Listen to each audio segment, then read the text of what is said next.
Bem-vindos a mais uma edição do JR 15 Minutos, o podcast da Record que aprofunda as notícias que mais mexem com a nossa vida. A água é oferecida aos gritos no meio dos carros. Os três irmãos, um de 13 e os gêmeos de 9 anos, chegam cedo e logo começam a trabalhar.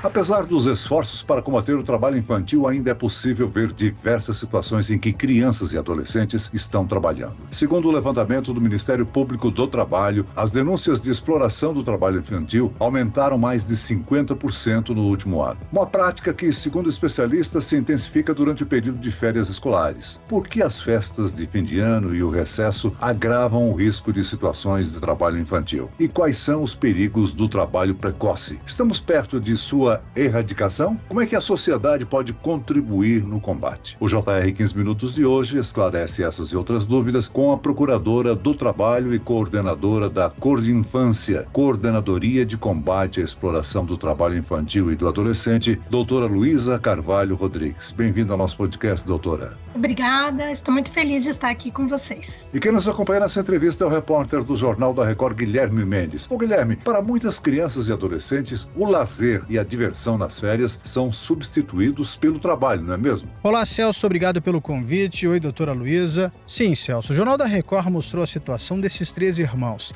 Eles improvisam um ponto na calçada de uma das avenidas mais movimentadas da Zona Oeste de São Paulo e vendem água. O mais velho, com 13 anos, disse que a mãe deles está internada e que ela não sabe que eles estão trabalhando na rua. Ele contou que todos estudam e que só trabalham durante as férias. O dinheiro arrecadado é para ajudar em casa. Comprar pão, compro água.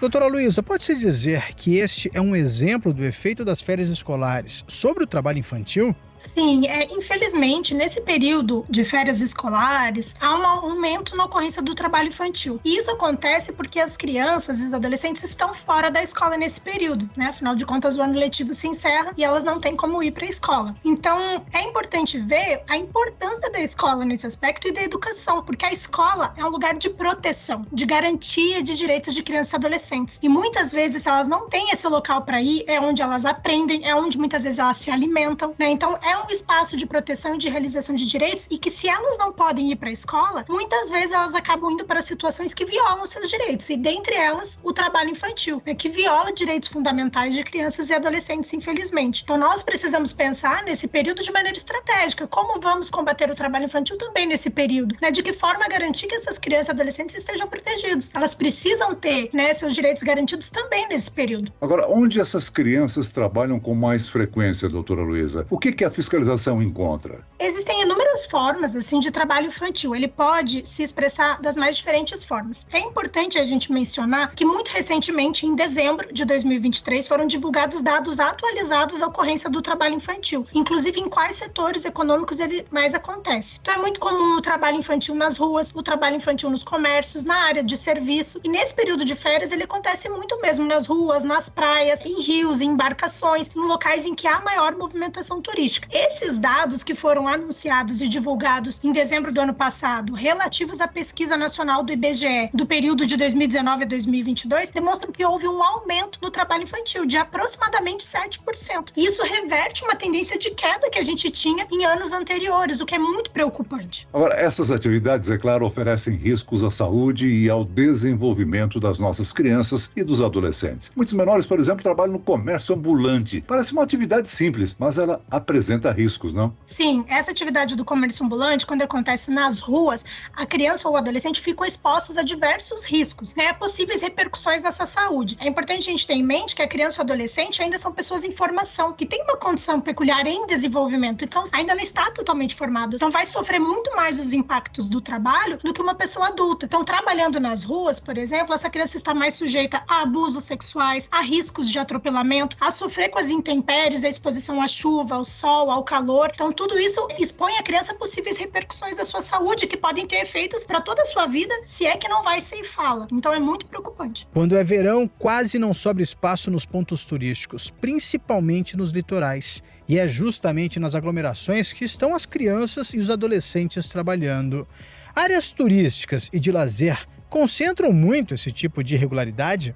Sim, justamente, Guilherme, nesse período de férias, como a maior movimentação turística de pessoas em determinados locais, é nesses locais que as crianças e adolescentes e também pessoas adultas vão buscar ali um ganho de vida, de subsistência por meio do trabalho. Então, eles vão buscar onde há mais gente que vai adquirir os seus produtos. Então, é muito importante que todos nós que estejamos, tiremos essa lente da invisibilidade, a gente pare de naturalizar essa situação. Veja isso como bonito ou algo que deve ser comemorado. O que deve ser comemorado é criança e adolescente tendo seu tempo de lazer, de férias, de diversão e estando na escola. Nós temos que comemorar a garantia de direitos, né? E não essa situação de violação. Então, todos nós que estejamos nesses locais em que há maior movimentação nesse período, precisamos ficar de olho para entender que aquilo ali deve ser denunciado, que é importante que os órgãos de atuação estejam cientes que aquilo está acontecendo, possam atuar para reprimir, para garantir direitos, para responsabilizar eventuais exploradores. Então, esse também é o nosso papel enquanto sociedade, porque a sociedade também tem uma responsabilidade que é compartilhada com a família e com o Estado, mas de garantir os direitos de criança e adolescente, que são um público prioritário. Além disso, a maioria dos casos registrados de trabalho infantil são em grandes centros urbanos, como aqui em São Paulo. Mas também há exploração de mão de obra infantil em outras regiões do país. O que muda nesses casos? Cada região, né? O Brasil é um país de dimensões continentais e tem muitas diferenças. Então, a infância e a adolescência também são plurais no país e as realidades também são plurais. Então, não são todas as crianças e adolescentes que vão conviver num período de praia, nas férias, né? O que pode ser comum para muitas regiões. Ou em grandes centros urbanos como São Paulo. Muitas outras crianças que moram em populações ribeirinhas, em comunidades ribeirinhas, então vão ter como sua realidade um trabalho muito mais voltado à região dos rios, nas embarcações. Há também aqueles que moram em regiões rurais, então que lidam muito mais com o trabalho rural, que apresenta muitos riscos, né? E é uma das piores formas de trabalho infantil também, justamente pelos riscos que apresenta. Então, a ocorrência do trabalho infantil, ela também é diversa no nosso país, que é um país muito grande, muito diverso. Então, é possível que se apresente em diferentes formas, em diferentes atividades, a depender da região do nosso país. Agora, a vulnerabilidade socioeconômica das famílias é o principal motivo para que crianças e adolescentes estejam aí em condição de exploração do trabalho, não é mesmo? A vulnerabilidade socioeconômica é a razão que induz crianças e adolescentes ao trabalho. Elas são induzidas ao trabalho infantil, muitas vezes por falta de acesso a outros direitos. Então, nós temos que combater toda essa vulnerabilidade socioeconômica, buscar garantir direitos, uma emancipação realmente daquela família, das crianças e adolescentes. Isso por meio de políticas públicas. Nós temos que garantir que a família tenha renda suficiente. Então, políticas, programas de transferência de renda são importantes para que aquela criança, aquele adolescente não seja explorado no trabalho para complementar a renda da família. É importante que aquela criança e adolescente tenha acesso a uma escola de qualidade, que ela consiga chegar à escola. Então, todas essas vulnerabilidades, né, que a criança está exposta e que a leva ao trabalho, nós precisamos combater, precisamos garantir outros direitos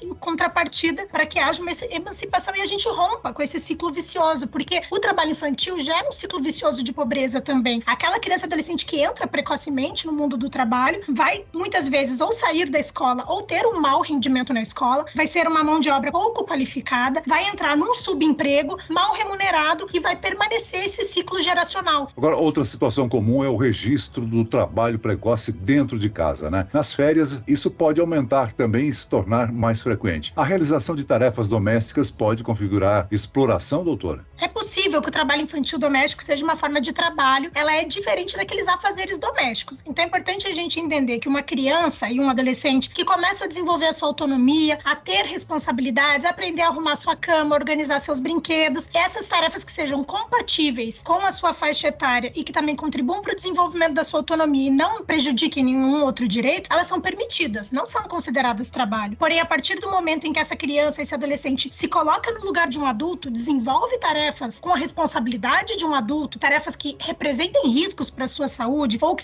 sejam de cuidado de outras crianças ou de pessoas idosas, essas tarefas com responsabilidade de um adulto são sim uma forma de trabalho infantil doméstico, que é considerado uma das piores formas de trabalho infantil, que é muito difícil ser combatida, porque está longe dos olhos do público, acontecem dentro de uma residência, então é muito difícil a gente conseguir identificar esses casos e combatê-los. E há sujeição a muitos riscos de cortes com materiais perfuro cortantes, facas em casa, ou fogo. Todas essas coisas representam riscos em uma criança e também abusos sexuais, que acontecem muito nesses casos de trabalho infantil doméstico. A criança ou adolescente que tem o seu trabalho explorado também tem sua educação prejudicada.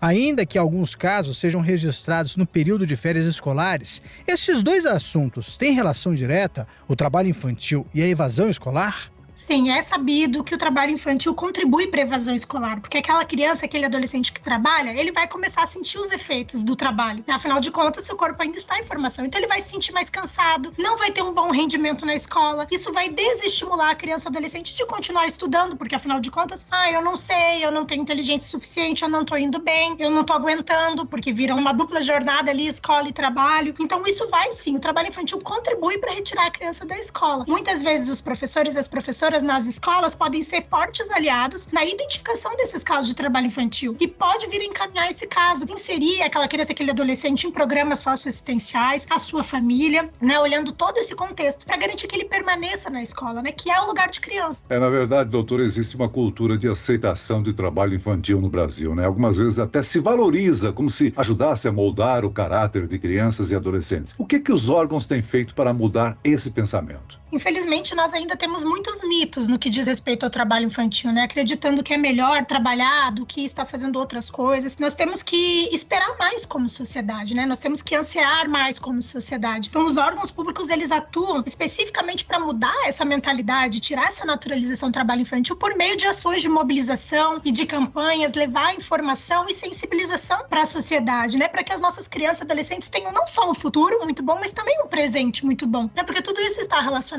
Então nós temos no Brasil uma política pública de erradicação do trabalho infantil que ela é modelo mundialmente, ela já existe há décadas, que é o PET, o Programa de Erradicação do Trabalho Infantil, que tem ações estratégicas, prevê ações estratégicas para o combate ao trabalho infantil. E uma dessas ações é justamente levar a informação, é a mobilização da sociedade, é conscientizar, levar a informação realmente que a pauta da infância, o valor da infância seja incutido em toda a nossa sociedade, né? Porque nós também sabemos que pela nossa Constituição, a sociedade também é responsável por garantir direitos de crianças e adolescentes. Não é uma responsabilidade só da família, nem só do Estado, mas também da sociedade. E os órgãos públicos que compõem esse sistema de garantias de direitos estão envolvidos com muitas ações nesse sentido, de mobilização e de campanhas. Falando em conscientização da população, doutora Luísa, no dia a dia, muitas pessoas entram em contato com crianças ou adolescentes em situação de trabalho precoce. Qual é a importância da denúncia e também como denunciar? É imensa, porque é assim que chega o conhecimento de toda uma rede de proteção àquela situação de violação de direitos. Infelizmente, os órgãos que têm responsabilidade para atuar nesses casos não têm olhos em todos os lugares, né? A gente não consegue estar presente em todos os lugares. Então é importante que isso chegue e todos os órgãos da rede possam se comunicar, porque nós temos vários órgãos responsáveis por garantir direitos de crianças e adolescentes. Temos o Conselho Tutelar, temos os Ministérios Públicos, né? O Ministério Público do Trabalho incluído, temos a escola, temos a Secretaria de Assistência Social. Todas essas esferas de governo e órgãos são responsáveis, cada um dentro da sua esfera de atribuição. Mas para que a gente possa atuar, é importante que tenhamos conhecimento sobre esses casos. Então as denúncias são essenciais para que a gente possa atuar nesses casos. A partir das denúncias é feita toda uma investigação naquilo que for necessário, uma responsabilização de um explorador do trabalho da criança e do adolescente, mas também há um outro viés, um viés protetivo, de retirada da criança e do adolescente daquela situação de trabalho, de inserção em programas socioassistenciais, de garantia da ida à escola, do contraturno escolar, de participação no serviço de convivência e fortalecimento de vínculos dos municípios. Então há toda uma movimentação da rede de proteção para garantir os direitos daquela criança. Para denunciar para o Ministério Público do Trabalho, é só acessar o nosso site, que é o www.mpt.mp.br.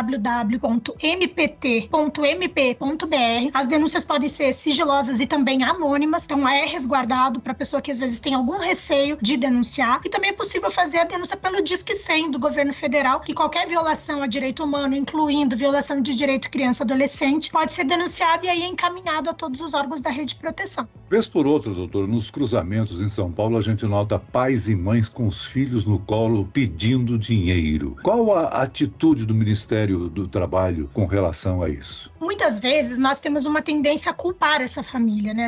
Por que essa mãe tá com a sua filha no colo, expondo ela a todo esse risco? Mas é importante a gente sair dessa perspectiva de culpar apenas a família e entender que muitas vezes ela está naquela situação por falta de outra opção, de outra alternativa. Então, nesses casos, é importante a gente entender a necessidade daquela família. Ela tem um local para residir? Aquela criança tem uma escola para ir? Tem como a gente buscar inserir a mãe ou o pai, o responsável legal, em algum emprego? Buscar encaminhá-lo para uma situação de trabalho? Né, inserir em algum programa de transferência de renda. Então, a atuação não só do Ministério Público do Trabalho, mas também dos outros órgãos da rede de proteção, parte muito dessa premissa de garantias de direitos, inclusive da própria família, né? Claro, eventualmente, em uma situação em que o pai ou a mãe é o explorador do trabalho, ele pode sim ser responsabilizado, porque ele também tem responsabilidade, né, de garantir os direitos do seu filho e da sua filha. família, mas é importante a gente entender que muitas vezes ele não está ali por opção, ele não tem uma alternativa. Muito bem, nós chegamos ao fim desta edição do 15 Minutos. Eu quero aqui agradecer a presença e as informações da Procuradora do Trabalho e coordenadora do Cordinfância, Coordenadoria de Combate à Exploração do Trabalho Infantil e do Adolescente, Luísa Carvalho Rodrigues. Muito obrigado, doutora. Eu que agradeço. E também agradeço a participação do repórter do Jornal da Record, Guilherme Mendes. Obrigado, Guilherme. Celso, eu que agradeço mais uma vez o convite. Doutora Luísa, obrigado também por todas as informações preciosas aqui pra gente hoje. Esse podcast contou com a produção de David Bezerra e dos estagiários Fernando Russo e Isabela Santos. Sonoplastia de Marcos Vinícius. Coordenação de conteúdo, Edivaldo Nunes e Deni Almeida. Direção editorial, Tiago Contreira. Vice-presidente de jornalismo, Antônio Guerreiro. Você pode acompanhar o JR 15 Minutos no portal r7.com, nas redes sociais do Jornal da Record e nas principais plataformas de streaming. Eu, Celso Freitas, te aguardo no próximo episódio. Até amanhã.